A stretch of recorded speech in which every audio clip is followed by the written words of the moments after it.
Get it done.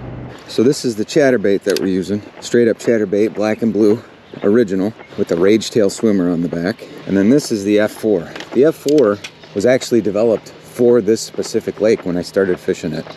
And it's just a series of bobber stops and a bead, and it's an adjustable weight that makes a little bit of noise. I came up with it when I was trying to figure out a way to fish flukes through here. So F4 stands for flexible finesse fluke fishing, but it works for other baits that I want to work through here. And today it's a stick bait.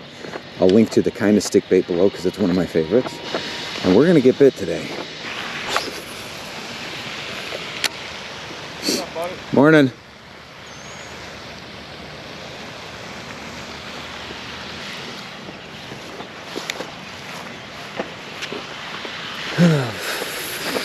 Idiots. That's one nice thing about fishing in the creek is you don't have to deal with morons. That guy was sitting on my lap.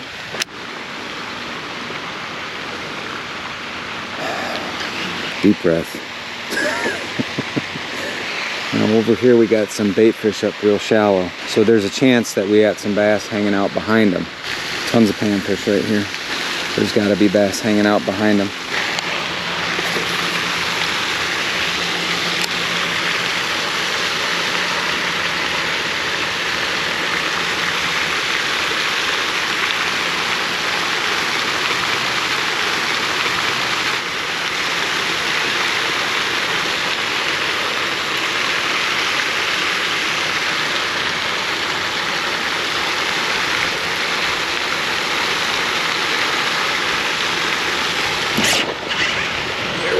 There we go.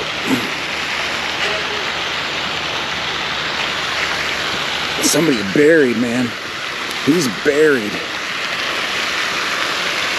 What are you?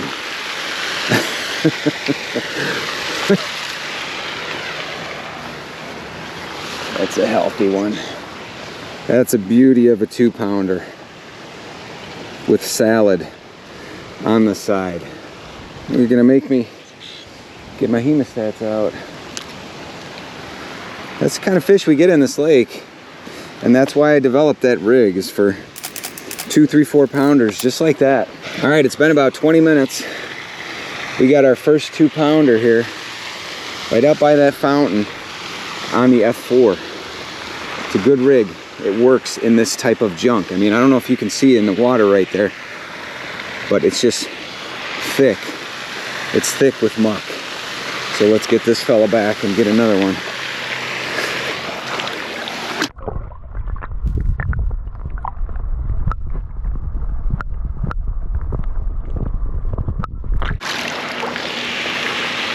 There she goes. Oh, let's go again. Now the cool thing about this setup is that you can slide your weight. You can add weight to a line quickly because you're just relying on bobber stops. You don't have any extra knots. You don't have an extra snap swivel or anything like that. Line twist is not an issue because you're not really using baits that are spinning around in a circle. Just got to make sure that your plastic is weedless, whatever it is. And we're gonna slide this up about 2 feet above our plastic here. And let's make another cast. Keep doing work. That was a real slow strike. He just I felt him pulling on it. There was no strike. There's just weight. I could feel him kind of off in the opposite direction.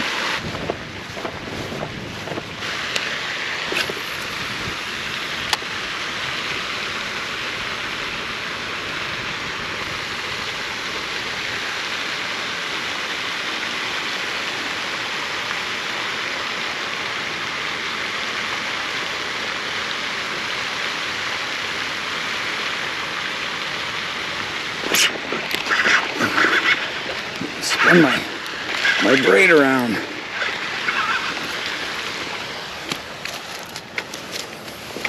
Okay. Good morning, partner. All right, not a bad one. It's another one on the F4.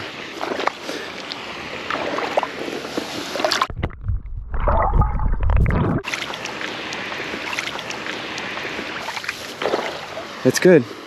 That happened after we shortened it up. Fishing more of a Texas rig, hitting precise spots. That change made a big difference. Now we have more of a Texas rig. Now we got a little bit too much chunk on the front here, but that's gonna be down in the muck. They're gonna see the tail end of this more than they see the bead and the weight. So I'm not super concerned with that. We'll give it about 10 casts over here. We're opposite of that point where we caught our first bass this morning. So we should have some deeper water. There we go. Oh, if my freaking leader just broke. My leader broke. Gosh dang it. All right, quick retie and we're gonna get right back in there.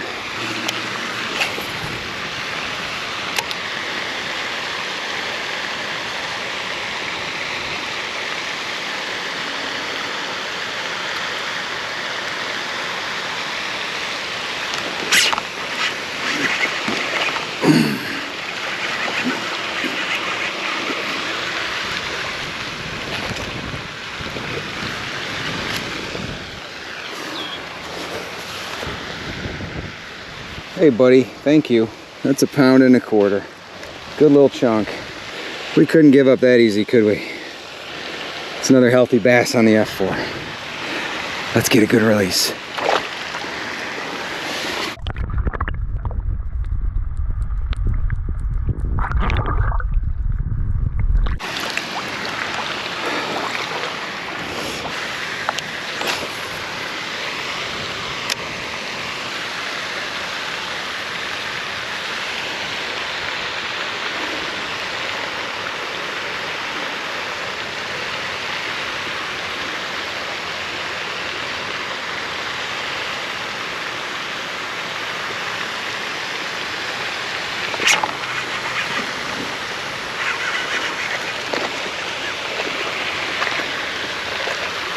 We got into a little bit of a pot of them, didn't we?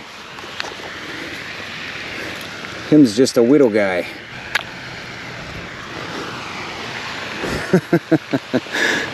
All right, man. 4 on the F4.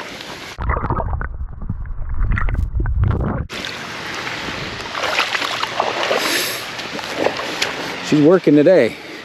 She's working today. Well, folks, some days the bite is just tough. Today is one of those tough days. The F4 rig came into play, gave me some versatility. I caught my first keeper with the weight away from my bait. The second one, it was rigged more like a Texas rig. The third one I missed, same thing, Texas rig. Versatility in a spot like this is key. I didn't have to keep retying. I could just move my weight, try it out. Thanks for hanging out. See you guys in the next one.